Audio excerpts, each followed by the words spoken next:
Hello, welcome to this first monthly RegFacts briefing being brought to you by Continuity/Mitratech. If you are not already familiar with Continuity, I did want to spend a couple of minutes on this first briefing to introduce Continuity to you. First of all, I'm Donna Cameron. I am a senior regulatory compliance expert with Continuity. Continuity was acquired by Mitratech at the end of 2021. And we brought to Mitratech our RegTech solution, which is a cloud-based solution that automates risk, compliance, vendor, and performance management for the financial services industry. So we work primarily with banks, credit unions, mortgage companies, and other fintech firms of all different sizes. We offer several different solutions, as I said. The one that is bringing you this RegTech briefing today is called RegAdvisor Pro. And RegAdvisor Pro is a service that our clients subscribe to, and our team in the Regulatory Operations Center reviews every day issuances from the federal regulatory agencies.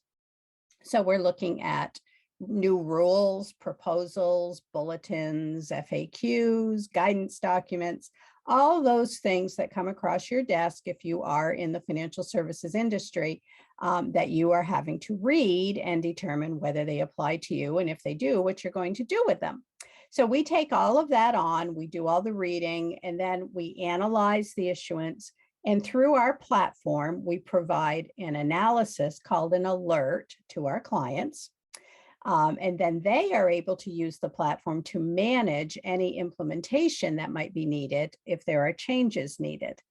So it's a solution that is cloud-based, all on the platform. It alleviates a lot of the burden that our clients face by having to try to keep track of everything that's happening at the federal level. We do issue several hundred of these every year. So that's what we do in the Regulatory Operations Center at Continuity, and RegAdvisor Pro is just one of the solutions that we offer.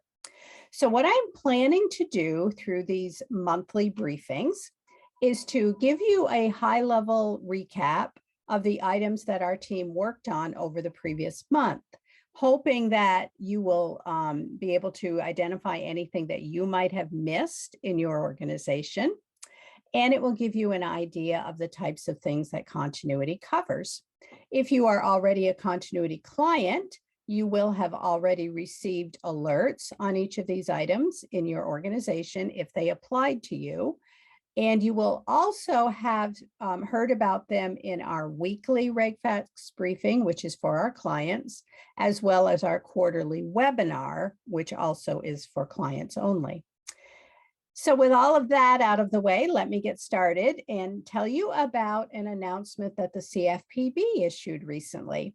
The CFPB, of course, through the Dodd-Frank Act, was given supervisory authority over a lot of different types of companies, as well as over large banks and credit unions. Well, they also had an authority that has lain dormant for a while, but they have now decided that they are going to start using. And that is the authority to examine non-bank companies that they feel are posing risks to consumers. So there wasn't a lot of detail in this announcement, but they did say that they are going to start taking that authority. They are going to look at these companies, and if they make a determination that there is activity that could be risky, they are going to do an actual exam similar to what they do for banks and credit unions. So that's an interesting one if you happen to be one of those non-bank companies that hasn't been examined yet by the CFPB. We also, for those of you who are CRA reporters, we want to let you know that the first release of the CRA Data Entry software is out now, and that is what you should be using for your submissions that are due on March 1st of next year. We had an FDIC request for information on bank mergers. You may be aware that the FDIC has been issuing a lot of requests for information in the last few months. This one is asking for your input on bank mergers, and they would like to get comments by the end of May on that. We also had a brand new requirement from the FDIC And this came in the form of a press release, which was interesting. They are requiring that you let them know if you intend to engage or are already engaging in crypto-related activities. So if that might apply to you, it's a good idea to take a look at that one. The NCUA announced that it plans to implement phase 2 of its on-site operations. Of course, due to COVID, the examiners all stopped doing on-site examinations. They are now beginning to phase those back in. So the NCUA will be phasing in phase 2 of their on-site operations. So if you're a credit union that is examined by the NCUA, you will want to look at that to see when they might be showing up on your doorstep. The Farm Credit Administration issued a proposal on conservators and receivers, and they want comments on that one by June 3rd. We had another advisory from FinCEN. This one is on kleptocracy and foreign public corruption. So again, they wanted to make you aware of this. They included some red flags you might be looking for to identify this type of activity. They also put in some directions if you have to file a suspicious activity report for some key terms that they would like to see in those reports. We had a couple of things from OFAC this month. One was a fact sheet on preserving support to those who have been impacted by Russia's war against Ukraine. And the bottom line on this fact sheet was that they wanted to clarify that all of these sanctions that we're issuing against Russia are not in any way intended to impede support for war victims.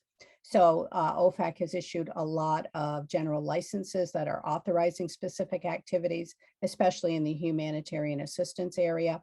So they just wanted to be sure that everybody understood that they do not intend to in any way interfere with efforts to help war victims through these sanctions. We also had the OFAC updated 7 of their FAQs that are related to the Ukraine-Russia sanctions. So if you have had questions about those, you might want to look at those 7 updated FAQs. The OCC revised 3 of its booklets, and they were general policies and procedures, management interlocks, and public notice and comments. And lastly, we had the Federal Reserve Board amending regulations A and D. A is extensions of credit by Federal Reserve banks. So that is the primary and secondary credit rates. Regulation D is the interest that is paid on Federal Reserve balances. And in both cases, those rates were increased because of the recent increase in the FOMC's target ranges. And we do think we will probably be seeing more of these increases in the future. So I hope you found this helpful. We will be doing this every month and giving you an opportunity to hear about what's been going on at the federal level and make sure that you're not missing anything. Thank you for listening, and I will talk with you again next month.